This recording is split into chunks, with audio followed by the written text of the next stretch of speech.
Hey, Mountain View, here we are in the middle of the summer. I hope you're holding on because this heat is brutal. Listen, again, I'm here today to introduce our guest speaker. He's not a guest, you know him really well. Pastor Porfirio Caldera, married to his beautiful wife, Rachel, almost 8 years, 2 little boys, Ezra and Eliseo. But what I'm most proud about Pastor Porfirio is his loyalty and longevity here at Mountain View Church. Many years ago, he became one of our very first interns. After that, he started working at the church, doing multiple jobs, making absolutely no money. But he stayed faithful and he's worked his way up to the next generation pastor here at Mountain View Church. All along the way, he's been a good friend to me. We do have a lot of stories. I know some of y'all asked him about Mississippi. I told you not to, but you did it anyway. But more importantly, he has been a friend to me. I used to call him Vito Corleone, because if I needed something taken care of, I knew that P would do it. So I'm thankful to be able to pray for him. I'm thankful to be able to fight with him side by side as we are helping conquer this next generation for Jesus Christ. So again, would you help me welcome him by standing on your feet and letting him know that we want to honor him for his longevity at Mountain View Church, for his legacy that he is creating and leaving behind, but also we want to cheer him on today. Come on, Mountain View, stand up on your feet and let's welcome one of your own, Pastor Porfirio. Well. Good morning, Mountain View. Super thankful to be here with you today. Like Pastor Andrew said, I'm not a new communicator, but it's so an honor, a joy and a privilege every time I get the opportunity to be with you on this stage. I have been a part of Mountain View for many years. I'm excited to continue to be a part of this church. But you guys are what make this church what it is. It is because of you and your dedication and your commitment. It is 100+ degrees with humidity, and you are here at church. So give yourself a pat on the back. Some of you maybe are watching online, you decided to escape the heat. You are the smart ones, so for you, blessings upon you. But we are in this room, and maybe you're watching online today, and we are continuing this series, The Perfect 10, or Perfect 10 as we're calling it, the series in the 10 Commandments. How many of you have enjoyed this series over the past few weeks? It's been real good. You know, for me, it's been really helpful. If you know me or if you've gotten to know me over the past few times, it's really helpful for me. I like to learn context. I love to learn background. It's just the way my brain works. My wife will tell you, she's sitting right over here. She can't just tell me a tidbit of information. I have to know how that happened, why it happened, what led to that. Like, what was the logic for you to land on that thought? Like, I need to know the whole backstory, not just I decided to wear this today. I'm like, that doesn't make sense. Give me the history and the context. This is the way my brain works. So for this series, it's been really fun, you know, seeing all the history, the context, the background on the 10 Commandments, because, you know, you grew up in church and you see this as a list of do's and don'ts, or maybe you don't grow up in church. It's still this idea of the list, right? Of do these things or don't do these things. But that's not what they're all about. So it's been really good for us to be able to look at the why and revisit the why behind the 10 Commandments. So I get the privilege of jumping right in the middle of this series. We're on week 6 today. So I thought that it would be helpful to start with a little bit of recap, because that's what my brain likes to do. I like to revisit the past so that we can move forward with the future. The 10 Commandments, they were handed down to the Israelites through Moses. After many years and many generations of slavery in Egypt, God delivers his people and they're set free from Egypt. But they were not living free, right? That's what you have to know. They were so used to being enslaved in Egypt that they had left Egypt, but Egypt was still in them. They were lost, and God wanted better for them. So what does God do? He meets with Moses. He hands down the 10 Commandments as a way to provide freedom to his children. That's the key word, right? It's freedom. It's not a list of do these things so I can love you. Rather, it's do these things because I love you, because I want to see you live free. Now, today we can take something like the 10 Commandments and we can still apply it into our lives, because the heart of the Father has not changed. right? He still wants blessings for us. He wants us to live in freedom. He wants the best possible for us, which is why ultimately he sends Jesus to die on the cross for us. It's part of his grand master plan. ultimately, though, the 10 Commandments, there's still an amazing roadmap for you and for me to be able to figure out how to live our life in a way that honors God and honors others, because the heart of the Father has not changed. Right? He still wants what's best for us. He still wants us to live in freedom. So don't look at this as a list of things that we can't do, but rather here are things to help you live in freedom. Right? It's not a list of do these things so you can be in heaven, but hey, because I love you and you are my son and you are my daughter, here are things that you can do to help you live in ultimate freedom. Now today, we unpack the 6 commandments. And you're going to see that the 6th commandment is deeply interconnected with all the other commandments. The first 4 focus on our relationship with God, and the latter 6 focus on the importance of honoring in our relationships with the people around us. All right, so the first 2, the first one is you shall not have no other gods before me, and the second one, you shall not make for yourself an idol. Remind us of the sanctity of God, the importance of putting him first in our lives, right? Good stuff. The 3rd commandment, you shall not misuse the name of the Lord your God, teaches us to respect God and honor him above all else. The 4th commandment, remember the Sabbath day by keeping it holy, focuses on rest and worship and reminds us to be intentional about our time with God. The 5th commandment, this was last week with Pastor Jared, emphasizes the importance of family and begins to impact the idea of honoring the people around us, even those that are difficult to honor. Right? It's hard. The first words like God is like, hey, focus on me. I'm number one. I'm the most important. It's like, but then you also got to figure out how to relate and connect with the people around you. Today, we dive into the 6th commandment, which is probably the most well-known in, I don't know if popular is the right word to call it, but it's the one that people can quote. Let me just say that. If you were to walk down the street and go up to any person and ask them, hey, can you give me one of the 10 commandments? Even if they're an atheist, they'll probably be able to say this one commandment. It's someone that most people have ingrained in their brain for some reason. What do you think it is? What do you think this commandment is? Let me hear you. Murder. That's right. More importantly, thou shalt not, or you shall not murder. All right? That is the 6th commandment. So for today, this is a really easy message for me because it's the 6th commandment. So don't murder, don't kill. All right, I just want to get that word. Don't do it. Don't think about it. That person that you think about harming who's really upset you and frustrated you and you're really annoyed at, don't hurt them. We're good to go. Got it? All right, see you guys. No, I'm just kidding. I'm kidding. The title of today's message is Check Yourself Before You Wreck Yourself, all right? If you want to write that down. Check yourself before you wreck yourself. Everybody knows that the don't murder commandment. It's probably the most popular one, like I said. It's the easiest one to remember. And it's one that we don't tend to worry about, right? We talk over the commandments, don't take the Lord's name in vain, right? Respect, honor the Sabbath, honor your father and mother. Like, I don't know, Pastor Porfirio, that's really hard. Thou shalt not murder. I'm like, got that one. I'm good to go. Let's move on to the next one. But you know that it's not that simple. With so many things in the Bible, there's so much more beneath the surface. So what I want to do is I want to start off by giving you some background first. Then I'm going to give you some context. And then I'm going to bridge the gap with what this means for us today. But I think background is really important, especially for a commandment that is so simple yet so intricate. Let me start off with some background. In the English words, English translation, there are 4 words. It says, you shall not murder. There is a different one. I'll talk about that here in just a second. But it says, you shall not murder. In Hebrew, there's literally just 2 words. It's no murder. Okay, it's 2 words. Someone found that funny. It was, it's direct. No murder, right? Now, it's easy for us to understand the word no. I have 2 young kids. I have a 5-year-old and a 3.5-year-old. And before they could fully speak, they could say the word no. And they understood what no meant. We all know no is don't, no. That's an easy one for us to get. But murder, well, that word can mean different things and is very specific. When it comes to the Hebrew word translated for murder in verse 13, there's actually not an exact correlation in English. This is why you see in the King James Version, the Old King James Version, you see thou shalt not kill. I heard someone quote that earlier.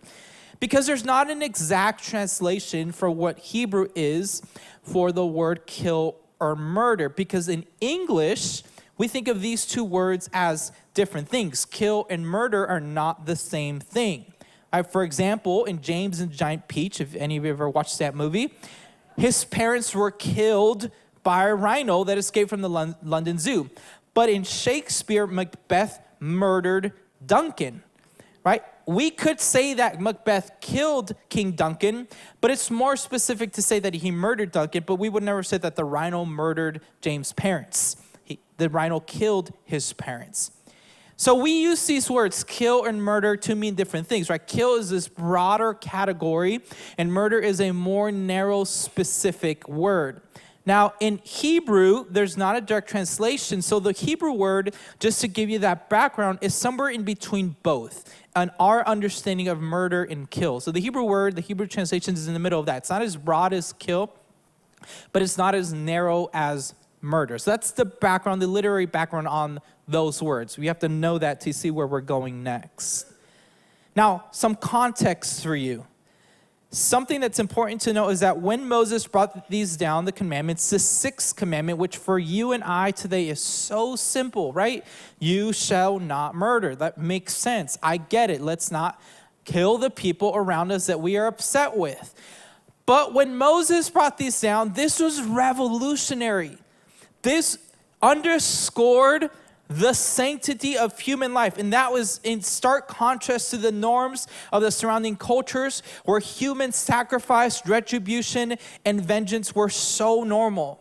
It's so odd for you and I to think about that today, but I want you to imagine that vengeance, retribution, human sacrifices, that was the norm of the culture in that time. In the ancient Near East, there was laws that allowed for personal vengeance, for retribution, and vengeance were the norm. They were not the exception. For instance, in the Code of Hammurabi, which predated the Mosaic Law, included provisions for retributive justice.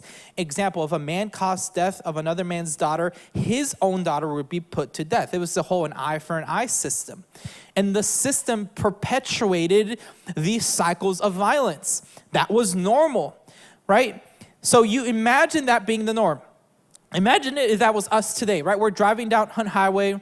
Someone cuts us off. You take out a gun. You start shooting at them because you're angry.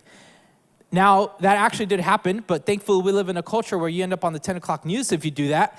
But that was not the norm back then. It was normal to be justified if you got angry at somebody hurt you, somebody did something to you, they hurt you, you hurt them back.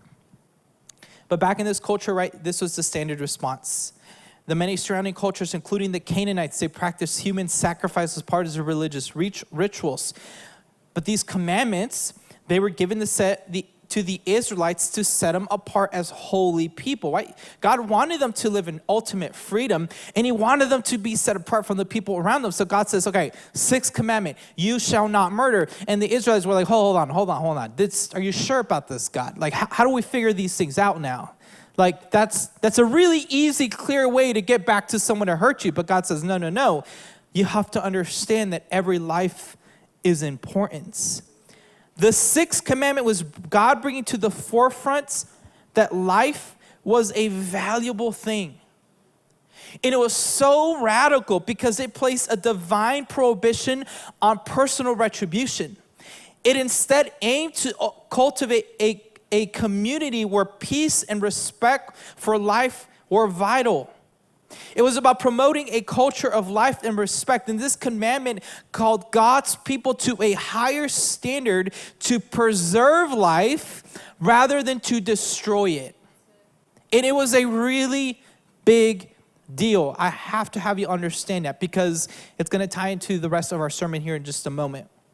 So Exodus 20:13 says, you shall not murder. Pretty simple. But it was a lot to unpack for them because it really flipped upside down the script of what was normal for them in that time. Because everyone around them, that was the customary way to get back.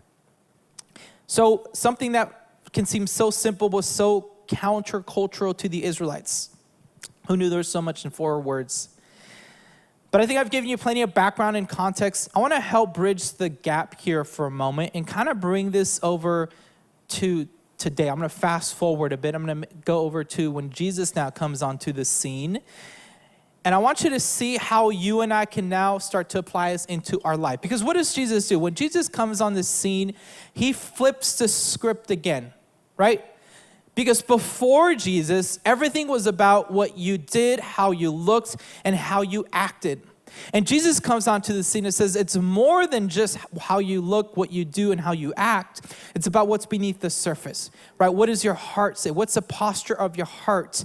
What are you truly harboring on the inside? That's what really matters, and that's what God ultimately cares about. So Jesus expands this idea. Remember, this was already countercultural. You shall not murder. Now, by the time it gets to Jesus, that was the norm. It's okay, we should not murder the people around us. But Jesus then takes this and expands it again. And here's what he says. This is in Matthew chapter 5, verses 21 and 22. He says this: "You have heard that it was said to the people long ago, 'You shall not murder, and anyone who murders will be subject to judgment.' But I tell you that anyone who is angry with a brother or sister will also be subject to judgment." That's huge. What is Jesus doing? He is equating unjustified anger to murder. That is a really big deal. Remember, one of the purposes of the Ten Commandments was to set the Israelites apart to a higher standard of living, to provide ultimate freedom for them in that time. Well, for us today, if we call ourselves a follower of Christ, we are called to do the same. What does Romans 12:2 say? It says, "Do not conform to the patterns of this world, but be transformed by the renewing of your mind." And that's what Jesus does. He comes onto the scene. He flips the religious script upside down, right? He says it doesn't matter what you do. It's not about how you act. What I care about is what is beneath the surface. What is in your heart? Is your heart right? Is your mind right? Is your posture right? It doesn't matter if you're doing the right things. If your heart is not right, then you are still missing the mark. And Jesus teaches us in the Sermon of the Mount.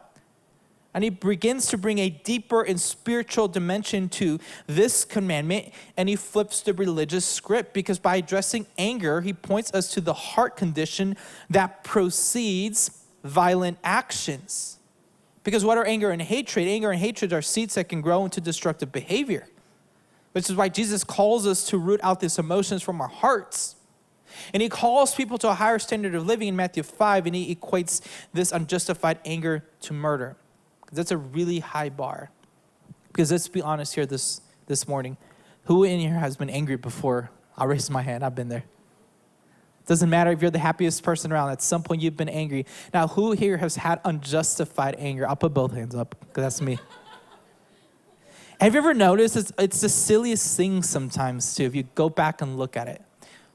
Well, they looked at me this way, or they didn't call me like that, or they did call me that, or they cut me off, or whatever. Sometimes it's small things that seem so insignificant. In the moment we take it wrong. We woke up on the wrong side of the bed. They looked at us wrong. The clouds are in the wrong position, so it messed up our day. And we're already kind of fuming, and somebody does something to us, and we just get so angry at them. It's like, wow, how dare you do that? Or they got our order wrong, or whatever it is.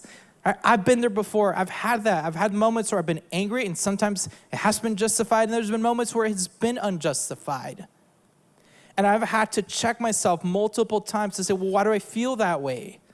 Is this helpful? What is this actually going to accomplish for me? It's so easy to let those feelings consume us and overtake us, and if not taken care of, it's so easy to lead to a place of resentment, a place of bitterness, and an overall desire for ill will toward another person. Now, maybe for you, maybe there was a time or a couple of times you let anger get a hold of you. You were driving, someone cut you off, something small. Maybe it's something small like your order was wrong, or your kids were being crazy, or your coworker pushed one too many buttons, or your spouse did that one thing that just irritates you, and you're just like, don't look at them if they're here. You're like, it's okay, I love you. But underneath, you're like, sometimes it's something like that. We get over it, right? And we're like, okay, let's figure this out, because we can't stay in this state of anger. But for some of you, maybe it's a little bit more serious, right? And it's not all little things. For some of you, maybe someone hurts you and they actually hurt you. And you're still holding on to those feelings of anger. Maybe someone took advantage of you, and every time you think about that person, you feel yourself filled with anger. Maybe for you, someone betrayed your trust, someone left you, someone abandoned you, and you can't stand to think of that person. So for you, anger goes a lot deeper. All right, Pastor Porf, I have unjustified anger or justified anger in my mind for a reason. Because somebody did something to me. And I don't want to excuse people's behavior here this morning. Those are real things. And your emotions, they're not wrong. But the ultimate goal, no matter where we are on the scale, with something trivial or something real and something difficult, the ultimate goal is not for us to sit in those emotions and let bitterness take root. The ultimate goal is to find healing and a full life in Jesus so that you and I can live in ultimate freedom. That's what we're trying to accomplish. And this matters because when you and I, we harbor anger and hatred, what we're doing is that we're damaging our relationships. Or we're damaging our relationship with God, and we're damaging our relationship with the people around us. And what happens is that when we damage our relationships and hurt the people around us, we ultimately end up in a place where we are devaluing the life that God has given to every single person. Why does that matter?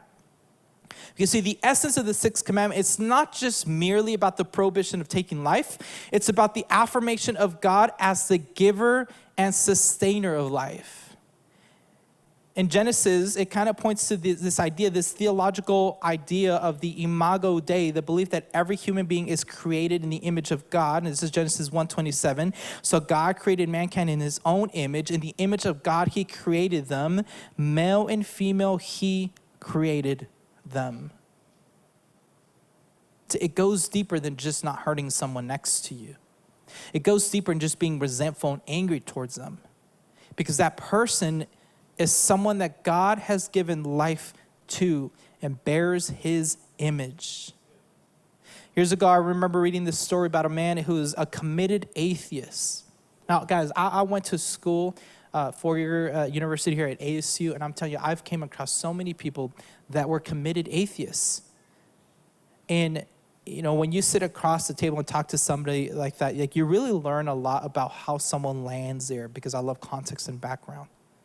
But I read this story about this guy who was a committed atheist, and after the birth of his first child, he would sit and he would hold her, and he was overcome with the fact of her life.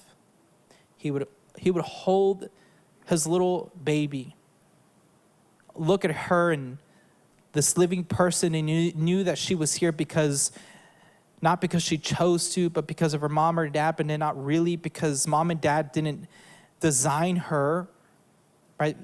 They weren't the ones that created every intricate part about her. And so this man, he held his daughter, and he just looked at her face, and he began to study her face. He began to look at all the little intricate moments of the eyes and the ears. You know, you look at babies, they're so little, and you're just like, how does this all work? They're so fragile. And he looked at the ears and how it all just worked together. And it was the ears for this person that made it click. He looked at her ears and concluded, there has to be a God. God is the creator of life. We are in this moment physically alive. I want everybody in this room to take a deep breath with me. Real quick, go. You and I, we are here physically alive. We are an active participant in the reality of this world because God made you and God made you alive. God is the author of life. And by God being the author of life, every human carries in themselves the image of God. Now, we are not God, but we are a reflection of God. We are a display of his majesty. We are his artwork. We are fearfully and wonderfully made. So when we respect the life that someone else has, that God has given to them, we are acknowledging the divine imprint in every single individual. This is hard. It is so hard to do, but what Jesus is saying is it goes deeper than not hurting someone next to you. It's also how you think about them, how you see them, and what your heart says about them, because they are someone that I made in my image. 1 John 3:15 further intensifies this understanding by equating hatred with murder. He says, anyone who hates a brother or sister is a murderer, and you know that no murderer has eternal life residing in him. What we see here in Matthew 5:21, 22, and John 3:15, it challenges us to look beyond our outward actions, but instead look at the conditions of our hearts. Because anger and hatred, they are corrosive forces that distort our perception of others, and they undermine the community that God desires for you and I. But by calling us to reconcile with our brothers and sisters, Jesus is inviting us into a deeper practice of righteousness, one that mirrors the heart of God. Human life is a divine gift, reflecting God's glory and creativity. And when we respect life, we honor God himself. It's hard to do. It is so hard to do. So you know me, my next question is usually, how do we do this? How do we live this out? Right, we've talked all the context, all the background, all the history, and how Jesus called us to a higher standard of living. But how do we live this out today and apply this into our lives? There's a couple things that you and I can do to begin to practice this. The first one is this: it's recognize the value of every life. We got to start there. We have to recognize the value of every life. The call to love our neighbors, Matthew 22:39, is intrinsically connected to the commandment to not murder. Because as true love seeks the well-being and flourishing of others, so we are called to do. Every person is made in the image of God and has intrinsic worth. Every single one. God gives life. None of us chose to be made. God did that. Human life is God's idea, and it's a good thing. We have all been fearfully and wonderfully made, knit together in our mother's womb. Life is precious and valuable. So the first thing that you and I have to do is we need to value life every day. Recognize the value of life. Value life in daily interactions. We need to treat everyone that we meet with respect and kindness. This includes family, friends, coworkers, and even strangers. Now, I'm going to be honest with you, this for us culturally, right, here in our culture, on this side of the world, like we're very good at looking at somebody, at least smiling at them, right? But rarely do we go beyond that. Right? Rarely do we go beyond that to actually look at somebody. Now, I want to, Pastor Jared, he does an amazing job of this. One of the first things I noticed that when he came on the staff is that he has a way of looking at somebody and asking them, how are you? And he actually means, how are you? And it takes a lot of work to be able to look at a person like that. Right? We need to value every single person for who God has created them to be. Second thing that we need to do is we need to address our anger and seek reconciliation. Ephesians 4:26-27 tells us, in your anger, do not sin. Do not let the sun go down while you are still angry. And do not give the devil a foothold. When I started to apply this in my own life, it wasn't easy, right? Don't go to sleep angry. Don't let the sun go down while you are angry. It wasn't easy because sometimes it meant swallowing my pride. Right? Sometimes it meant being the first to apologize. Sometimes it meant being the first one to say, I'm so sorry, I messed up. Sometimes it meant that I had to be wrong and they had to be right, which if you know me, that is really hard because most of the time I am right, but it's fine. It's like, it's okay. It's so hard. But the peace and freedom that comes from living without the burden of anger are absolutely worth it. And I make a conscious effort to practice this, and it's made a huge difference for me personally. The third thing we need to do is practice forgiveness. Right? This builds on the last one. If we're going to seek reconciliation, and we need to practice forgiveness. Like we've all heard it said before, unforgiveness is drinking poison and hoping the other person gets sick. It only affects us. At the end of the day, forgiveness is for you. It's not for them. I've learned that holding on to anger only hurts us and hinders our relationship with God. And then eventually it starts to hinder and hurt the relationships with other people. Maybe not the person that you're angry with because you're not talking to them and unforgiving, but other people that come into your life will notice that there's something that is just not right. There's a time when I had a falling out with a close friend. We both said things we didn't mean, and I held on to the hurt for a long time. But I finally let go and I forgive. I felt that weight lifted off my shoulders, and forgiveness immediately brought back healing. And not just to our relationship, to my heart as well. So you need to try facing reality. Maybe make a list of the people that you hold resentment towards. Now, don't share that list. Keep it for yourself. Pray for strength and forgiveness and ask God to check yourself and heal your heart. Reach out if possible and seek reconciliation. We need to practice forgiveness. The fourth thing we can do here is speak life-giving words and do it often. Or we're building on top of each other here. Proverbs 12:18, it says, the words of the reckless pierce like swords, but the tongue of the wise bring healing.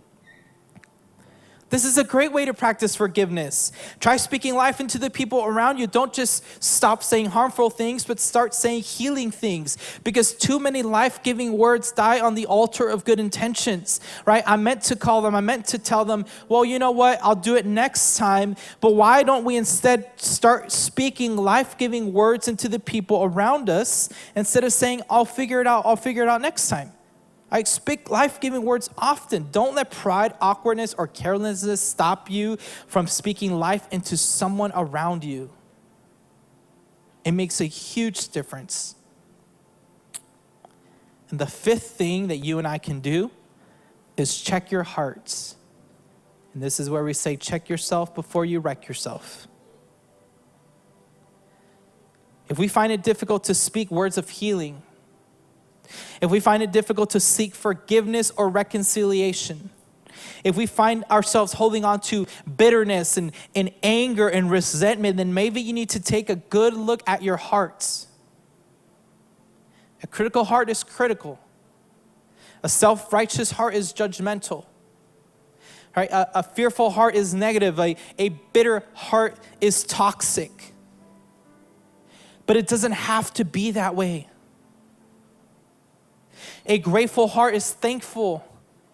A faithful heart is truthful. A peaceful heart seeks reconciliation. A loving heart is healing. So if you don't like the posture of your heart, ask yourself, what am I consuming? Who am I around? And why do I feel this way? And why can't I shake this off? I need to change something.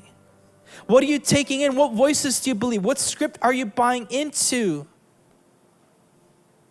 If you're having a hard time with all these things, I can't seek forgiveness, or I'm having a hard time with unforgiveness. I've got so much anger and bitterness, and I've got this ill will. I'm angry towards people or people around me, whatever it is. And you need to start by checking your heart and asking God to break your heart for what breaks His.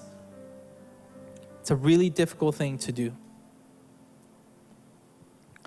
The sixth commandment is about our horizontal relationships with each other, but it's also really about God. When we honor those around us, the image bearers of God, we honor Him and His creation. So my challenge for you today is that we would ask God to help us see others as He sees them. My challenge is that we would ask God to give us the strength to forgive and let go of anger. My challenge is that we would allow God to give us the ability to view everyone else as He views them. My challenge is that He would fill our hearts with His love and His peace. Because when we value life as God does, we honor Him. And our relationship with others, when we value that, we value God. It's a really difficult thing to do, but really impactful thing for us. So that's my challenge for you today, church. That now when you think of thou shalt not murder or you shall not murder, helps you see that it's more than just not simply hurting the people around you, but it's about how you see them, how you view them, what you think about them, and your heart towards fellow brothers and sisters in Christ. And my challenge is that we would see them the way that God does. As someone who was created in his image, fearfully and wonderfully made, and bears the image of God.